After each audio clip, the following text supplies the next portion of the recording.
সবাই দেখতে পাচ্ছেন এখন আজকের এই সভা, যেখানে এক মাস ধরে আমি বাংলার বিভিন্ন প্রান্তে যাব, মানুষের পাশে দাঁড়াবো। বিশেষ করে এই এসআইআর প্রক্রিয়া চলাকালীন মানুষের যাতে কোনো অসুবিধা না হয়, আমার সামর্থ্য অনুযায়ী মানুষের পাশে দাঁড়াবো। আগামীকাল আমি আলিপুরদুয়ার যাব, ফিরে এসে 6 তারিখ বীরভূম যাব, 7 তারিখ উত্তর দিনাজপুর দক্ষিণ দিনাজপুর করে 8 তারিখ মালদা করব। তারপর 9, 10, 11, 12 টানা একদম জানুয়ারি মাস চলবে।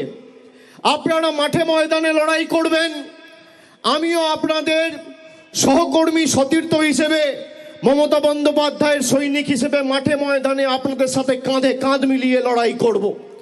কিন্তু আজকে এই সভা আবার জিতবে বাংলার যে শুভ সূচনা, এটা আমরা আজকে দক্ষিণ 24 পরগনা এবং বারুইপুরের মাটি থেকে এর শুভ সূচনা করলাম।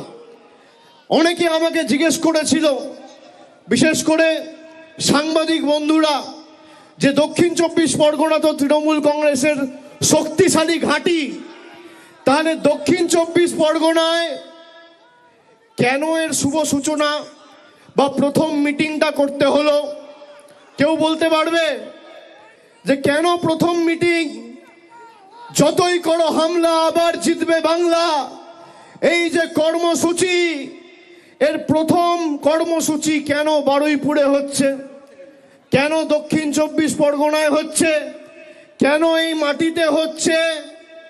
তার কারণ আমরা যখন কোনো শুভ কাজে বেরোই, বড় কাজে যাই, তখন মা বাবার আশীর্বাদ নিয়ে বেরোতে হয়।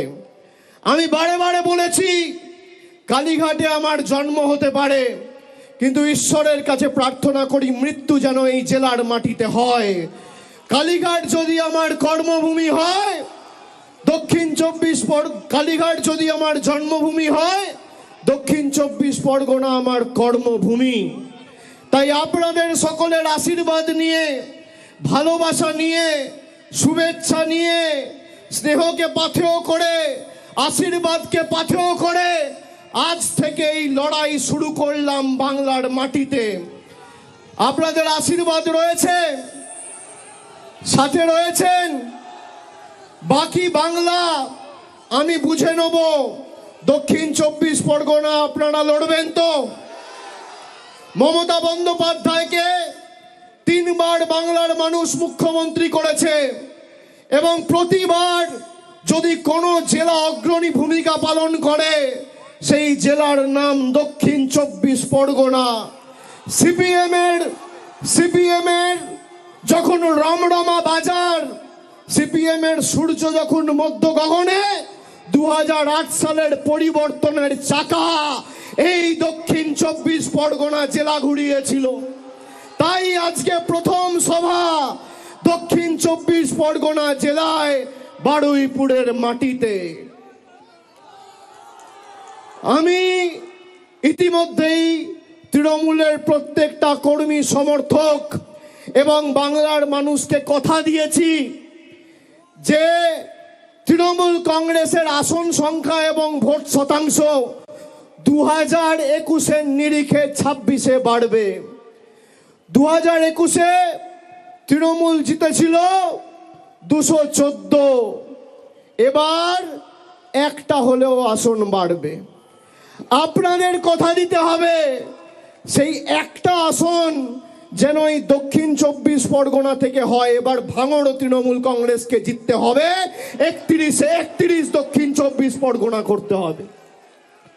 তার জন্য আমাদের যত পরিশ্রম করার করতে হবে, মানুষকে সাথে নিয়ে সংঘবদ্ধভাবে লড়তে হবে।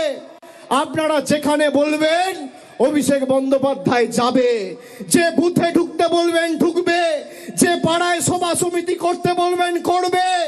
কিন্তু একটা বুথেও বিজেপিকে গণতান্ত্রিকভাবে মাথা ছাড়া দেওয়ার সুযোগ করা যাবে না। আমরা এদেরকে বাংলা বিরোধী বলেছিলাম, জমিদার বলেছিলাম। আজকের মানুষ বাংলায় বুঝতে পারছে যে কেন এদেরকে বাংলা বিরোধী বলা হয়েছে, কেন এদেরকে জমিদার বলা হয়েছে, কেন এদেরকে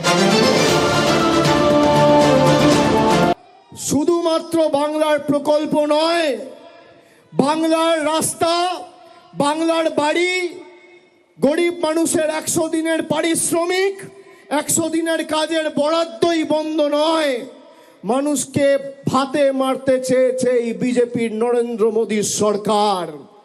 তাই আজকে শুধুমাত্র এরা বাংলার প্রকল্পের টাকা বন্ধ করেই শান্ত নয়, বাংলার গরিব মানুষকে তার মৌলিক অধিকার থেকে বঞ্চিত করতে এসআইআর নিয়ে এসছে। এরা নিয়ে এসছে এসআইআর, আর মানুষ গণতান্ত্রিকভাবে ভোটের বাক্সে জবাব দিয়ে করবে এদের বিরুদ্ধে এফআইআর।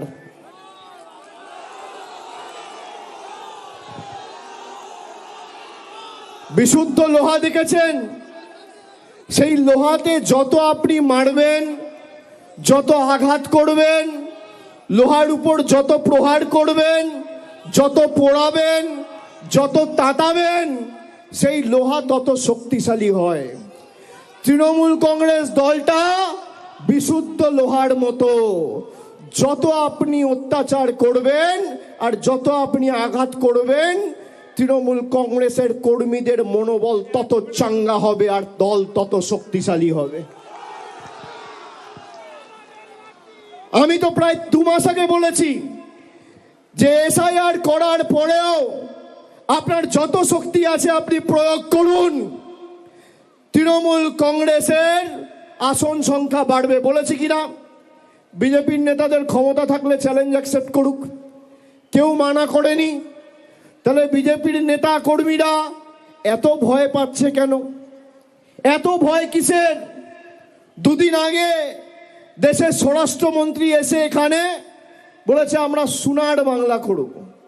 তাহলে পাশে ত্রিপুরা, সোনার ত্রিপুরা হচ্ছে না কেন? সোনার আসাম হচ্ছে না কেন?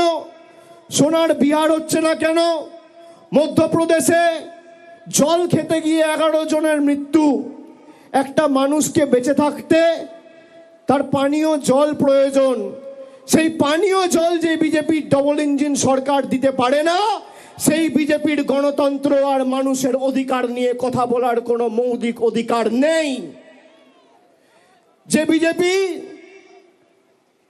আমলে দিল্লিতে বায়ু দূষিত হয়ে গেছে, মানুষ নিঃশ্বাস দিতে পারে না, জল দিতে পারে না, বায়ু দিতে পারে না, বলেছিল বছরে 2 কোটি বেকারদের চাকরি দেব। নরেন্দ্র মোদী আজকে ক্ষমতায় 11 বছর।